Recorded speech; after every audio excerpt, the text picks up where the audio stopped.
Hello everyone, my self Divyanshi Agrawal. Future star में आप सभी लोगों का वेलकम है। आज हम लेकर आए हैं अपने प्यारे प्यारे क्लास 12th के स्टूडेंट्स के लिए केमिस्ट्री का चैप्टर बायोमोलिक्यूल्स का न्यू टॉपिक डाइसैक्राइड। कुछ ऐसा लग रहा होगा जो मेरी वीडियो को टाइम टू टाइम देखते हैं उन्हें इस नाम को पढ़कर कि ये नाम कहीं ना कहीं हमने सुन रखा है। जी हाँ, अगर आप ऐसा सोच रहे हैं तो ये बात बिल्कुल आपकी करेक्ट है। ये जो डाइसैक्राइड है इसका जिक्र हमने कार्बोहाइड्रेट्स में किया था। और डाइसैक्राइड क्या होता है? डाइसैक्राइड एक कार्बोहाइड्रेट ही होता है। डाइसैक्राइड क्या होता है? कार्बोहाइड्रेट ही होता है। जब हमने टाइप्स ऑफ कार्बोहाइड्रेट डिस्कस करा था तो हमने देखा था कि 3 टाइप के कार्बोहाइड्रेट्स होते हैं। पहला मोनोसैक्राइड, जिसके बारे में हम पढ़ चुके कि मोनोसैक्राइड क्या होता है, और उसकी हमने सबसे बेसिक 2 एग्जांपल देखे थे, ग्लूकोज और फ्रक्टोज।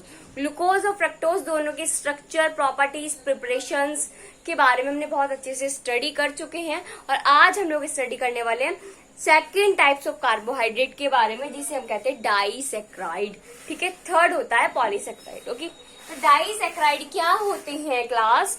जब हम डाइसैक्राइड का अगर हाइड्रोलाइसिस कर दें तो हमें 2 यूनिट्स मिलती है मोनोसैक्राइड की।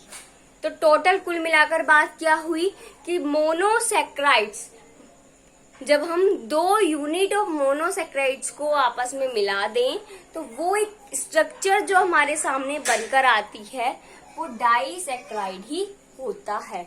समझ में आ गई बात? तो अगर बेसिकली हम कहें कि डाइसैक्राइड क्या होता है, ठीक है, तो डाइसैक्राइड क्या है भाई? डाइसैक्राइड एक टाइप का कार्बोहाइड्रेट ही होता है। It is a type of carbohydrate. Carbohydrate का एक प्रकार है डाइसैक्राइड। समझ में आ गई बात आप लोगों को? नेक्स्ट बात आती है डाइसैक्राइड जो है, अगर इसका हम हाइड्रोलाइसिस कर दें, the disaccharides can be hydrolysis to give the 2 monosaccharide units, to give the 2 monosaccharide units। अब आप कहोगे कि मैम आप ये जो कॉन्सेप्ट बोल रहे हो इसका क्या प्रूफ है आपके पास?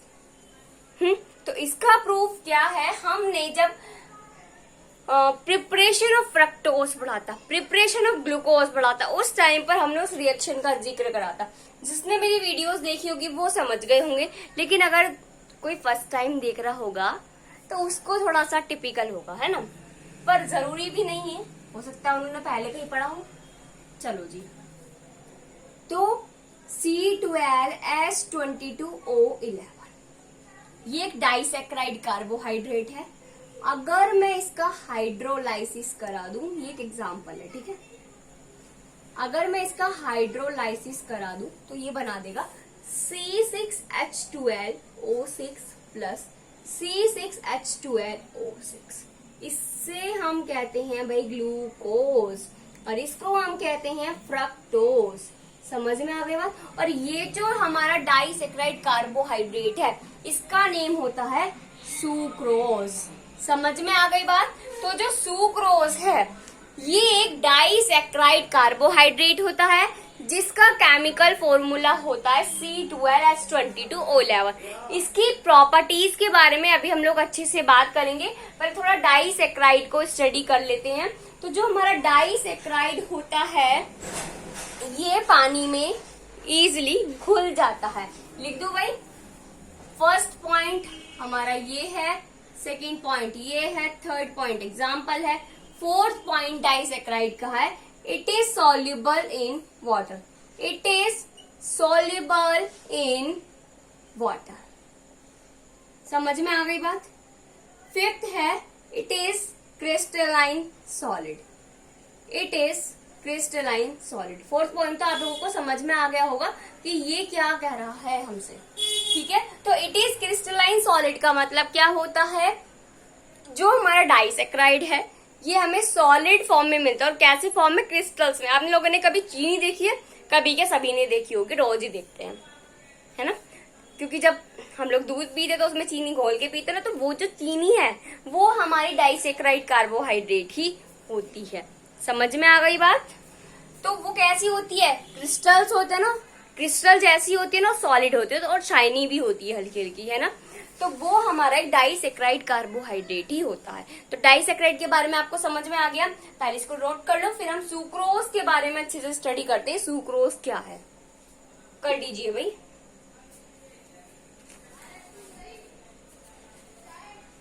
हो गया भाई? हाँ जी।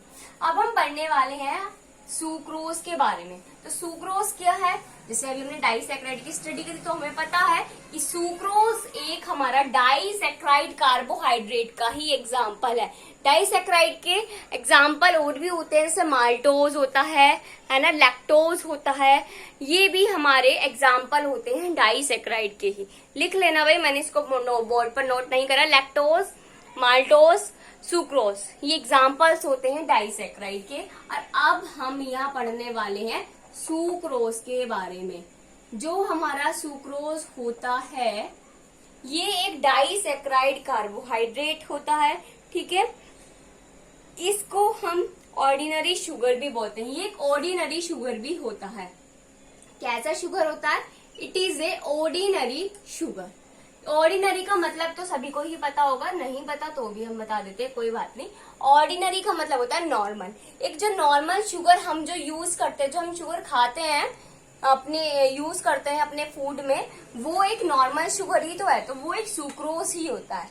समझ में आ गई बात? तो it is a ordinary sugar. और सुक्रोज जो है it is non reducing sugar. It is non reducing sugar. Non reducing sugar का मतलब अगर कोई नहीं जानता है तो हमने अपने कार्बोहाइड्रेट्स वाली वीडियो में आपको बहुत अच्छे से एक्सप्लेन कर रखा है, वहां जाकर इसको स्टडी कर सकते हैं। ओके, जो सुक्रोज है ये एक नॉन रिड्यूसिंग शुगर होता है। ओके, नेक्स्ट क्या है, सुक्रोज का केमिकल फॉर्मूला क्या होता है? केमिकल फॉर्मूला क्या होता है सुक्रोज का? सुक्रोज का केमिकल फॉर्मूला होता है C12H22O11। अभी भी मैंने भाई आपको केमिकल रिएक्शन में बताया था वैसे भी। हाँ जी। और क्या ये जो सुक्रोज है इसका हम यूज किस किस चीज में करते हैं? तो जो आप लोग जैम खाते हो, जैम आज की जनरेशन के बच्चे हो भाई, सभी को ही पसंद होगा। जेलीज सभी को पसंद होगा, कैंडी सभी को पसंद होगी, है ना। तो जो हम ये सारी चीजें खाते हैं सभी में हमारी सुक्रोज यूज्ड होती है। It is used in many ingredients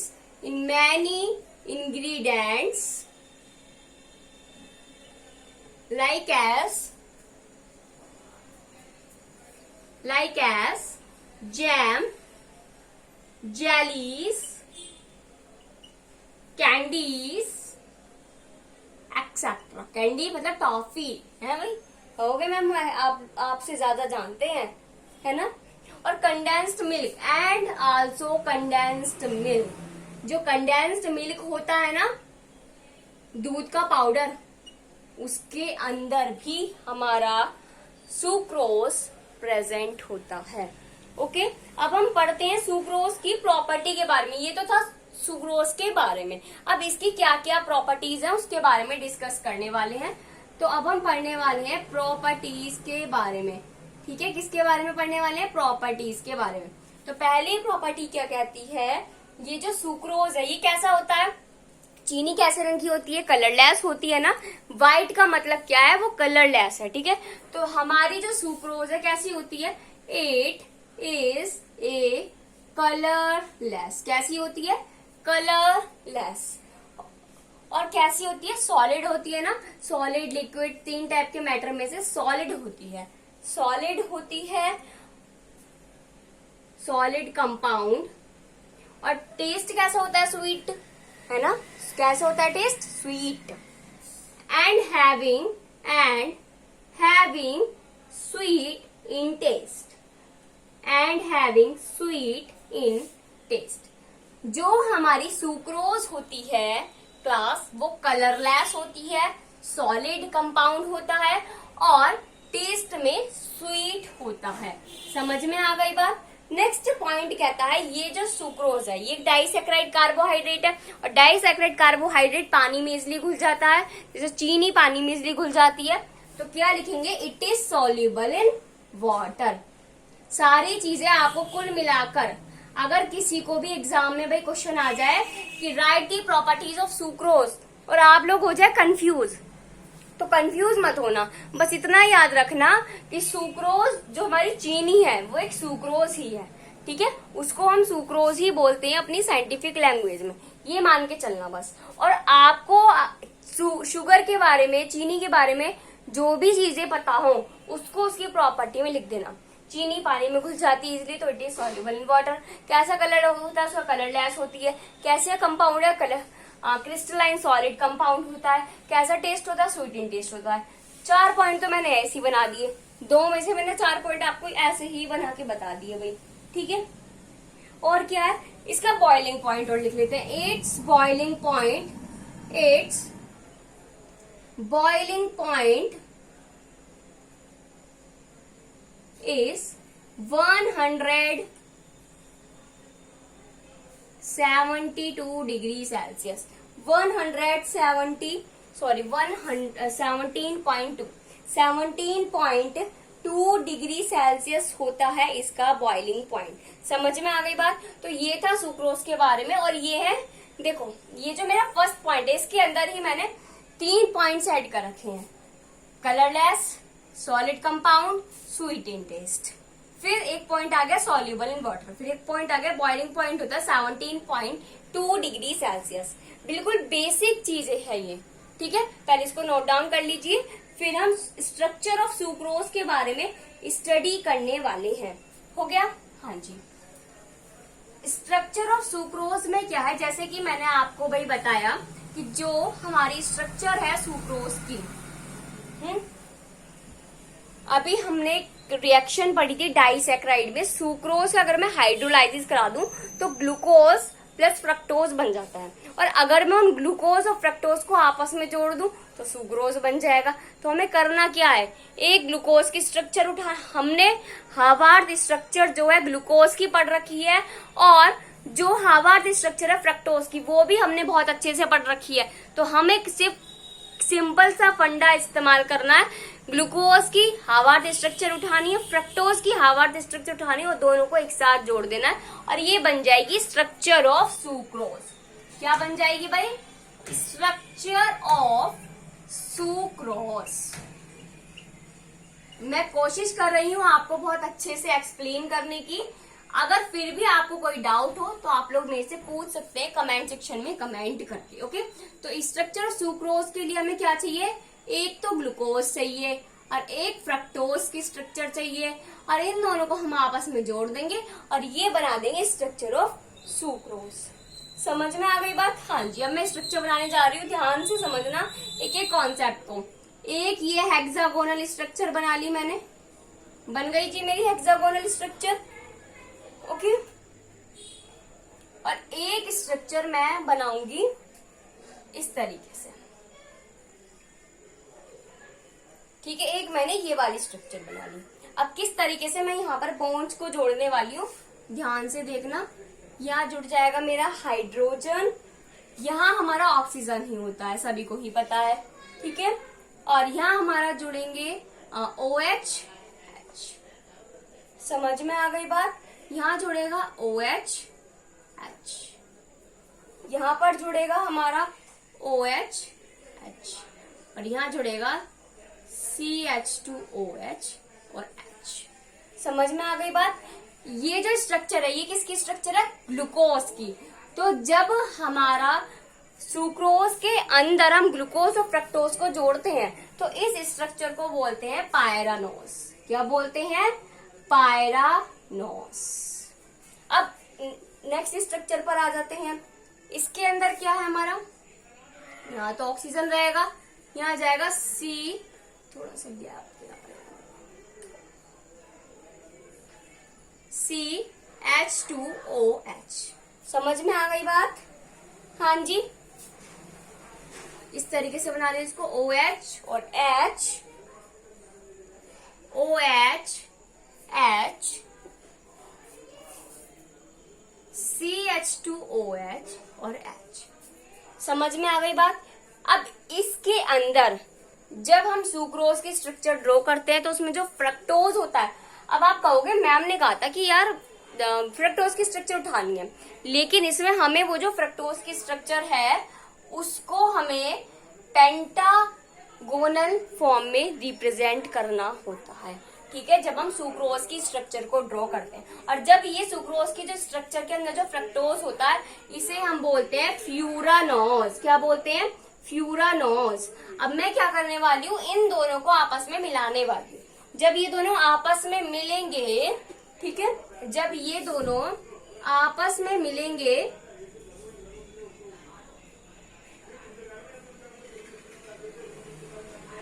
ठीक है, ये ऑक्सीजन बॉन्ड के जरिए दोनों के दोनों आपस में मिल जाएंगे और बना देंगे स्ट्रक्चर ऑफ सुक्रोज। समझ में आ गई होगी। आई होप आप लोगों को ये सारी बातें जो मैंने आपको बताई हैं इसको नोट डाउन कर लिया। अब हम पढ़ने वाले हैं डाइसैकेराइड कार्बोहाइड्रेट का नेक्स्ट एग्जांपल माल्टोज के बारे में। ठीक है, हाँ जी, माल्टोज के बारे में पढ़ने वाले। तो सबसे पहले तो हमें ये बात पता ही है कि माल्टोज एक डाइसैकेराइड कार्बोहाइड्रेट होता है। ठीक है, हाँ जी, माल्टोज MALTOS, ये तो हमें पता ही है, ये एक डाइसैकेराइड कार्बोहाइड्रेट है, मुझे इसे लिखने की भी जरूरत नहीं पड़नी चाहिए। ठीक है, अब बात करते हैं माल्टोज बनता कैसे है। स्टार्च के बारे में सभी नहीं पढ़ा है ना, तो वही स्टार्च आज हम यहाँ पे लेने वाले हैं। स्टार्च का केमिकल फॉर्मूला होता है C6H10O5। यही होता है C6H10O5, और इसके n नंबर ऑफ मॉलिक्यूल्स मैं ले लूंगी, और इस स्टार्च का जब मैं हाइड्रोलाइसिस करा दूंगी, जब इस स्टार्च का मैं हाइड्रोलाइसिस करा दूंगी तो मुझे ये माल्टोज बनाकर दे देगा। माल्टोज का जो बेसिकली फॉर्मूला है, केमिकल फॉर्मूला, वो C12H22O11 ही होता है। समझ में आ गई बात? अब इसका जो हम हाइड्रोलाइसिस कराएंगे वो कराएंगे हम डायास्टोन की प्रेजेंस में। डायास्टोन क्या है? डायास्टोन एक एंजाइम है। समझ में आ गई बात? माल्टोज की जो प्रिपरेशन है, ये है प्रिपरेशन। माल्टोज की जो प्रिपरेशन है वो कैसे होती है? अगर मैं स्टार्च का हाइड्रोलाइसिस करा दूं तो मुझे मेरा माल्टोज मिल जाएगा C12H22O11, वो भी डायस्टोन एंजाइम की प्रेजेंट में। समझ में आ गई बात? अब इसकी प्रॉपर्टीज के बारे में देख लेते हैं। ये जो हमारा माल्टोज है कैसा दिखता है और क्या क्या थोड़ा थोड़ा इसके काम के बारे में भी पढ़ लेते हैं।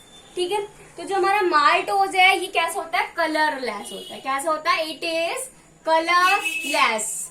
It is colourless. जो माल्टोज होता है इसमें से कोई स्मेल भी नहीं आती है, और स्मेल के लिए हम क्या लिखते हैं? ऑर्डरलेस। क्या लिखते हैं क्लास? ऑर्डरलेस। ये ऑर्डरलेस होता है, और कैसा कंपाउंड होता है? सॉलिड कंपाउंड होता है। कैसा होता है? सॉलिड कंपाउंड होता है। जो हमारा माल्टोज है ये कलरलेस होता है, ऑर्डरलेस होता है, सॉलिड कंपाउंड होता है। समझ में आ गई बात? नेक्स्ट पढ़ते हैं डाइसैकेराइड कार्बोहाइड्रेट है, तो बेसिकली सी बात है, पानी में तो इजीली घुल ही जाना है भाई, तो लिख दो यही बात। It is soluble in water, पानी में बहुत आसानी से घुल जाएगा। ओके, नेक्स्ट पढ़ते हैं इसका बॉइलिंग पॉइंट। तो इसका बॉइलिंग पॉइंट होता है it's melting point. Melting point पढ़ते हैं, ठीक है।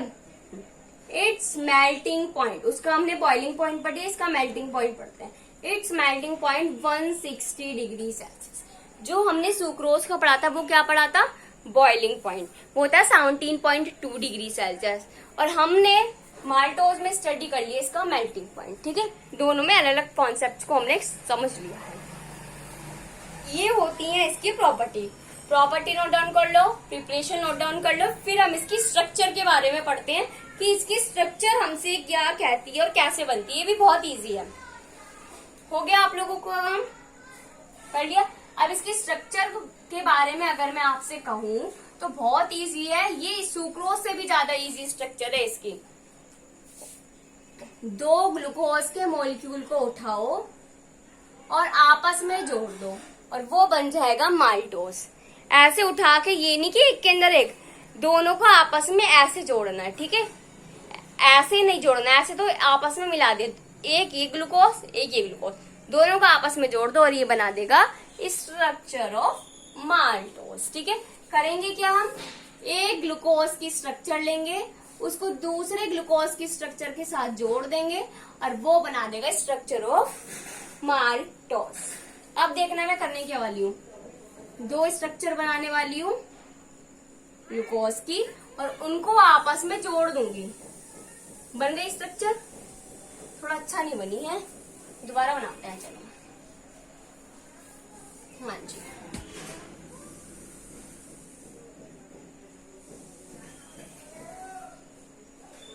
ओके। इस बार थोड़ी बेटर है, चलो जी, थोड़ी बेटर है, मैंने यही बोला है भाई। हाँ जी, तो ये हमारा हो गया इस पे आकर हाइड्रोजन, ये हमारे हो गए OH, H, और यहाँ पर हमारा अटैच्ड हो जाएगा OH, H, और यहाँ हमारा आगे जुड़ जाएगा H, OH, और यहाँ हमारा ऐड हो जाएगा CH2OH, H, और यहाँ ऑक्सीजन इसके साथ जुड़ जाता है। आप लोगों को बहुत अच्छे से पता है। नेक्स्ट स्ट्रक्चर के पास पहुंचते हैं।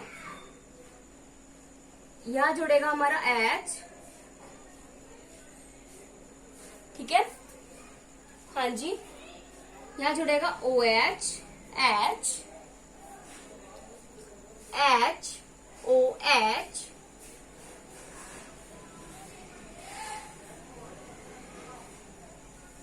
नेक्स्ट यहाँ हमारा ऐड हो जाएगा H, OH, और यहाँ आकर जुड़ जाएगा CH2OH, H। अब इन दोनों को जो ज्वाइन करेगा वो हमारा ऑक्सीजन ज्वाइन करेगा, आपस में जोड़ देगा हमारा ऑक्सीजन। समझ में आ गई बात? और ये बन जाएगी स्ट्रक्चर ऑफ माल्टोज। समझ में आ गई बात? तो ये था हमारा आज का लेक्चर। अगर आप लोगों को इस टॉपिक में कोई भी डाउट हो, माल्टोज के बारे में, सुक्रोज के बारे में, एंड पूरी डाइसेक्राइड में से किसी भी टॉपिक के बारे में नहीं, तो आप लोग कमेंट सेक्शन में कमेंट करके मुझसे पूछ सकते हैं अपने डाउट्स को। Okay, thank you and have a nice day and note down this.